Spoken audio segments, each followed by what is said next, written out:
Salut! Aujourd'hui, vidéo un peu particulière, puisqu'il s'agit en fait d'un making-of de la vidéo que j'ai réalisée il y a quelques semaines pour un magasin. Tu peux voir la vidéo originale ici. Donc, je vais te parler de mon matériel et de la manière dont j'ai fait mes prises de vue. Je vais décrypter un petit peu le montage et tu vas pouvoir voir la réflexion qu'il y a derrière. Et enfin, je vais revenir sur les éléments que j'aurais souhaité améliorer. Et tout d'abord, d'où vient cette idée de vidéo? Et bien tout simplement, j'ai créé ma chaîne YouTube il y a quelques mois et depuis j'en parle avec mon entourage et de là est venue la question pourquoi tu réaliserais pas une vidéo pour le magasin? Et bien en effet, pourquoi pas?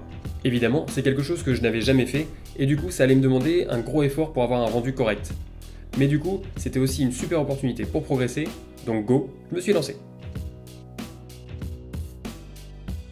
Et pour le matériel utilisé, c'est très simple. Pour filmer, j'ai utilisé mon smartphone, le Galaxy S8, c'est avec celui-là que je filme en ce moment aussi. Et pour stabiliser les plans, je l'ai mis sur un stabilisateur, le Zhiyun Smooth Q, celui-ci. Je vous mets le lien dans la description, vraiment je suis super content du rendu qu'on peut avoir avec cet objet. Avant d'aller faire mes prises de vue, j'ai essayé de réfléchir au rendu final que je voulais. Rapidement, j'avais une idée pour certains plans, mais j'avais une grosse interrogation concernant la manière dont j'allais filmer les vitrines. J'ai quand même cherché sur le web des vidéos desquelles j'aurais pu m'inspirer pour ça, mais j'ai rien trouvé de concluant, bref, faut passer des heures, j'ai laissé tomber et j'allais voir le jour J. Une seule chose était sûre, c'est que les vitrines, comme elles sont statiques, je voulais filmer en mouvement. Et donc arrivé sur place, j'ai fait mes plans, selon la vision que je me faisais du rendu final, et puis aussi guidé par la personne pour qui je faisais la vidéo. Après ça, je suis rentré chez moi et j'ai commencé le montage. Alors ça s'est pas fait sur une seule journée, ça s'est fait sur plusieurs jours. Pour vous donner un ordre d'idée, j'ai passé sur place là-bas pour filmer environ 1h30. Ça m'a donné 114 séquences qui en cumulé font à peu près 28 minutes de vidéo. Et avec ça, je dois faire un film de 2 minutes. Je vous montre ce que ça donne dans mon logiciel de montage. Donc pour faire le montage, j'ai utilisé Xfilm Express, qui est un logiciel gratuit. Dans ce film, pour moi, il y a 3 parties distinctes. La première partie, c'est une partie qu'on va appeler de contextualisation, c'est-à-dire qu'on va faire comprendre au spectateur de quoi on parle et où c'est situé. Parce qu'il s'agit d'un magasin, et donc on veut que la personne qui visionne repère tout de suite comment s'y rendre. Et ça sans mettre un Google Maps en plein milieu de la vidéo, évidemment.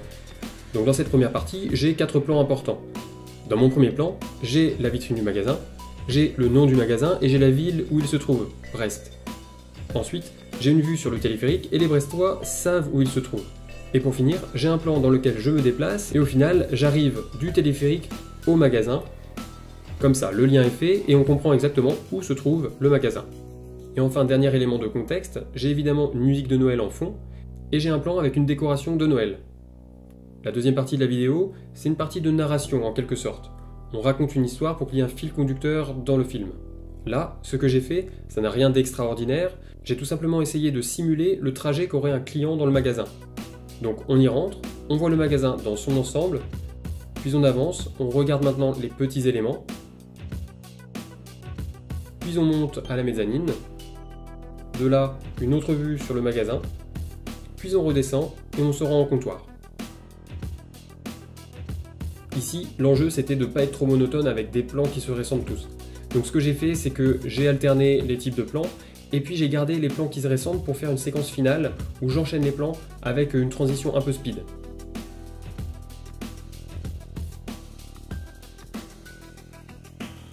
Et enfin, la troisième partie, c'est une partie un peu informative dans laquelle on affiche clairement, noir sur blanc, ce qu'on va retrouver dans le magasin, avec notamment les noms des marques que l'on retrouve, qui sont un peu la signature du magasin. Et bien sûr, au milieu de ces 3 parties qui composent la vidéo, il y a une musique dont le choix n'a pas été forcément facile, mais une fois que je l'avais sélectionnée, j'ai essayé de faire correspondre au mieux les plans vidéo avec les moments de la musique. Et notamment, vous avez peut-être remarqué, mais il y a 2 moments un peu waouh dans la musique, et j'ai fait correspondre ces moments de la musique avec, d'une part, l'entrée dans le magasin, et d'autre part, le plan de panorama de la vue de la mezzanine.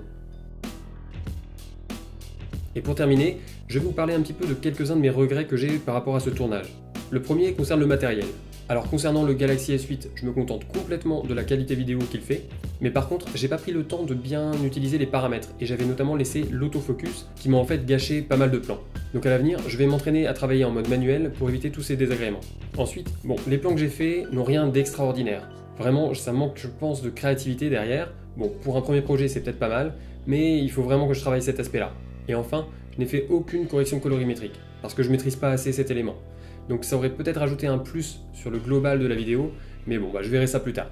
Voilà, j'espère que cette vidéo t'a plu. Comme d'habitude, mets un pouce bleu, et si c'est pas encore fait, abonne-toi à la chaîne. Je te dis à très vite pour la suite. Ciao!